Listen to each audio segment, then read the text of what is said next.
My name is Tori Thatcher, and I'm 32 years old now. 5 years ago, my mother called me just 3 days before Thanksgiving and said 7 words that shattered everything I thought I knew about family. Don't come home this year. Victoria doesn't want drama. No explanation, no sorry, no nothing. Just a cold slam of the door after 27 years of me desperately trying to belong. I spent that Thanksgiving alone in a little Boston restaurant, watching other families laugh and share stories while I fought back tears over a plate of cold turkey that tasted like cardboard. I had no clue then that the strangers at the table next to me would become the family I'd always dreamed of, and that 5 years later, they'd be introduced at my wedding as the parents of the bride, while my biological parents stood there uninvited, watching in stunned silence as they realized they'd been replaced in every single way that actually matters. If you've ever felt like the family scapegoat, stabbed in the back by the people who were supposed to love you unconditionally, and secretly dreamed of that perfect, quiet comeback, this story is for you. It still hurts to think about, but it also feels like justice wrapped in love.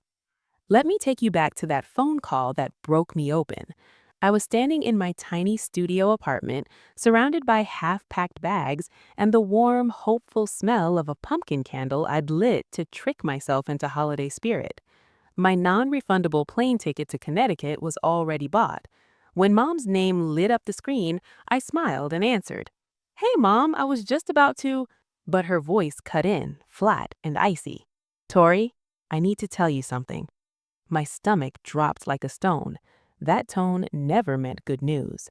"What's wrong? Is Dad okay?" "Your father's fine." A long pause. "Listen, don't come home this year." I actually laughed, thought it was a cruel joke. "What do you mean?" "Victoria doesn't want drama. She's pregnant again and doesn't need the stress." My hand tightened around the phone until my knuckles ached. "Drama? What drama? I haven't even spoken to her in months."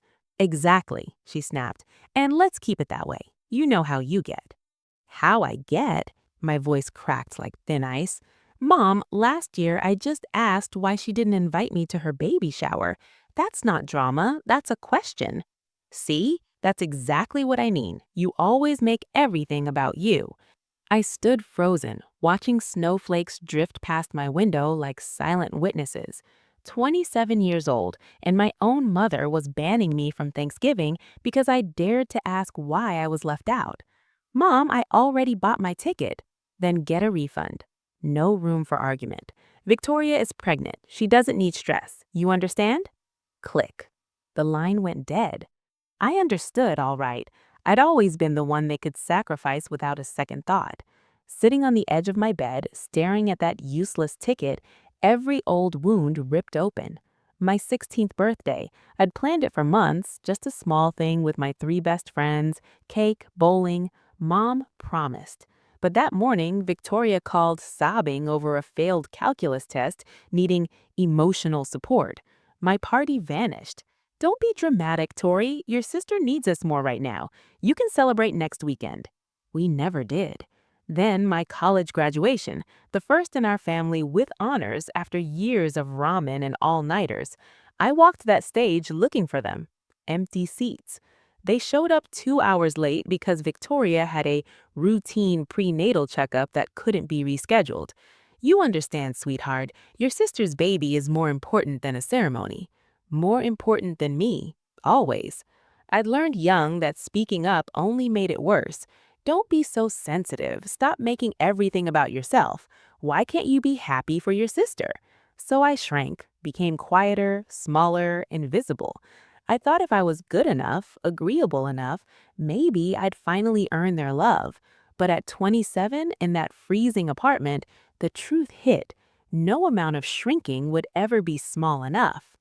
I called Dad, clinging to one last fragile hope that he'd stand up for me, just once. It rang 4 times. "Hey, kiddo." His voice was careful. He already knew. "Dad, did Mom tell you?" Long pause, football game blaring in the background. "She mentioned it." "And you're okay with this? You don't think I should be allowed at Thanksgiving with my own family?" Another pause, longer, heavier. You know how your mother is, Tori. She's just trying to keep the peace. By erasing me. It's not like that. Then what is it like, Dad? Because it looks like you're all choosing Victoria over me again. Silence. I could picture him in his recliner, rubbing his forehead, wishing the conversation would vanish. Dad, do you want me there? 10 endless seconds. A throat clear. I think it's better if you listen to your mother this year. Something inside me went still. Not rage, not tears, just empty. Okay, Dad. Tori, don't be. I said okay. I hung up. He never called back. As the sun sank and shadows stretched across my floor, I realized he'd had the chance to choose me, to defend me with one single word. Instead, he chose silence, again. He was always in the middle, but the middle was always their side. But in that darkness, a quiet resolve settled in. If I wasn't welcome at their table, I'd build my own. Thanksgiving Day came gray and bitter cold. I woke to my neighbor's family noises overhead, kids laughing, footsteps, the warm drift of stuffing through the vents. My phone stayed dead silent. No calls, no texts, nothing. Around noon, I tortured myself with Instagram. Victoria's post. The whole family smiling around the table, tiny turkey sweater on her toddler, caption, "So grateful for my family. These are the people who matter most." I zoomed in, 5 place settings, no empty chair for me. They hadn't just excluded me, they'd erased me completely. I stared at the ceiling, tempted to crawl into bed with takeout and self-pity, the dramatic daughter's reward. But something rebelled. No, I wouldn't let them turn me into that. I grabbed my coat. If I was eating alone, it would be somewhere alive, with real food and light. Harbor View Grill was old-school Boston. Dark wood, brass, cloth napkins, candles flickering on every table. One of the few places open on Thanksgiving. The warmth hit me like a hug when I walked in. The smell of roasted turkey, fresh bread, clinking glasses, families everywhere laughing like they belonged. The hostess gave me that pitying look. Just one tonight? Just one. She tucked me into a tiny corner table, squeezed next to a big, joyful family spanning 3 generations. I could have reached out and touched their chairs. I ordered the Thanksgiving special and tried to pretend this was normal. The food arrived, golden turkey, perfect mashed potatoes, but it tasted like nothing.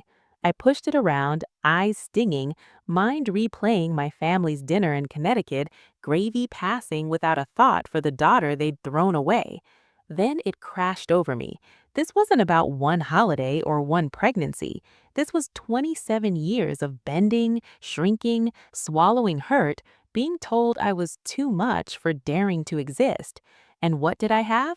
A corner table, a photo with no space for me. If I kept shrinking, soon there'd be nothing left. Tears came, hot and fast. I turned to the window, napkin pressed to my eyes, willing myself invisible, like always. "Honey?" A warm voice. I froze. The older woman from the big table stood there, silver hair, kind eyes that looked like they'd listened to 1,000 broken hearts. She saw me, really saw me. "Are you okay?" "I'm fine," I lied. "Just allergies." One eyebrow urged. Allergies don't usually make people cry into their napkin on Thanksgiving. Half laugh, half sob escaped me. That obvious? Only to someone paying attention. Her voice had steel under the gentleness. "I'm Eleanor." "Tori." "Well, Tori, no one should eat alone today. Come, join us." I shook my head. "Oh no, I couldn't intrude." "You're not intruding, I'm inviting." She smiled. "There's a difference." She kept going like I hadn't protested. "My husband tells terrible jokes. My son Marcus starts political debates. You might as well suffer with us." Her husband waved. "She won't take no for an answer. 43 years, I've never won." Marcus grinned. "He's not wrong." I looked at my cold plate, my damp napkin, my empty table, then at Eleanor's warm eyes and a family with room for one more. "Okay," I whispered, "if you're sure." "I'm sure." She touched my shoulder. "Come on, we've got too much pie and another bottle of wine." I followed on shaky legs, not knowing this one act of kindness was about to rewrite my entire life. They welcomed me like I'd always belonged. A chair appeared, a plate, a glass of wine, a warm roll. Richard said, "Nice to meet you. Here's Eleanor, our son Daniel, and Sarah, their kids, Emma and Lucas, and